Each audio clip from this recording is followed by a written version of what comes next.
Let's talk a little bit more about prevailing wage and what you guys actually see in your paycheck. So this is a prevailing wage determination for NorCal. As you guys know, you're mostly group 3. That's the soil and asphalt, basically material tester group. So you have kind of 3 separate sections here. You have your basic hourly rate, you have your fringe, which is your health and welfare, your pension, your vacation, holiday, training, other payments. And then you have your total hourly rate. So what this all means is basically that your base, that's kind of your hourly rate. Your fringe is what the company, what Alta Vista pays on your behalf. So when you think about health and welfare, that's not what you pay for health and welfare. It's going to be what Alta Vista pays, you know, what the company puts in for your health and welfare. And then same with your 401k. So Alta Vista matches up to, I think it's 4% for your 401k. So you put in your contribution and then Alta Vista puts in their contribution. So something to think about. And then I have a little demo for you. Beth, if you could lock my camera, it should, Let's see. Instead of the presentation. Okay, hold on. Okay. It's coffee time, prevailing wage style with Jessica Forbes. We're ready. You're ready? Okay. So to break it down really simply, you have your base rate, which is going to be your coffee, right? You're going to have your health, vision, and 401k, which is your ICE.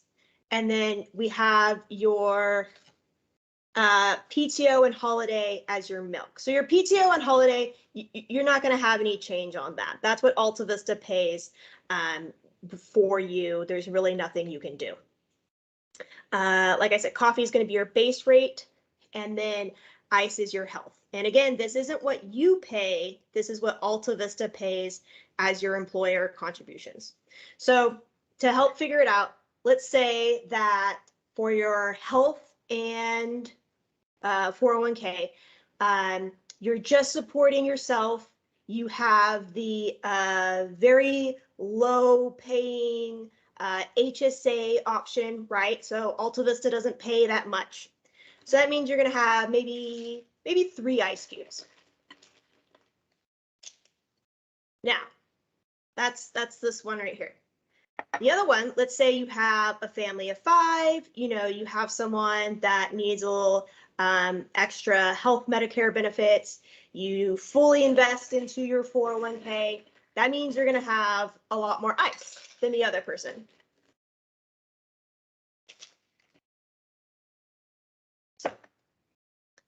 And then also these cups reiterate what prevailing wage says we have to pay you. So if prevailing wage says, hey, we have to pay this guy $80 an hour, well, that's this cup. And all 3 of these different things is what's going to help fill this cup, what's going to make up that $80 an hour. So you may not see, like with iced coffee, you may not see everything that's in it. You only see what's on your paycheck, but all of these items make up that $80. So we have your young, healthy guy, and we have family of 5, right? So now you have your base rate. So prevailing wage says you should have a base rate of more than, I believe it's $48. So basically everyone gets a base rate of $48.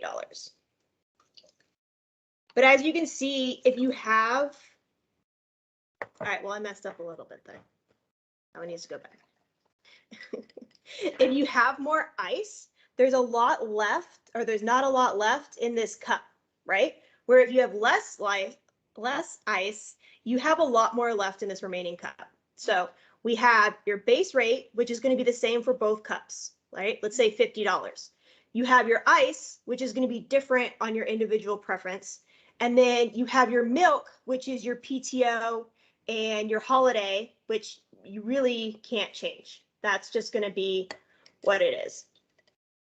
So now you have this remaining gap, and Alta Vista needs to pay you that remaining gap.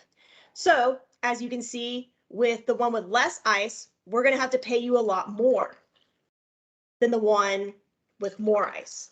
And that extra bit of coffee I just add is your supplemental benefit. So you should see that on your paychecks. Anytime you work prevailing wage, it should say supplement dash and then have a different hourly rate.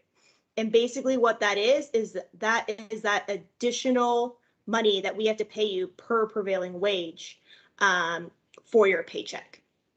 So that's my demo for you guys. Let me know if you have any questions or if anything was too confusing.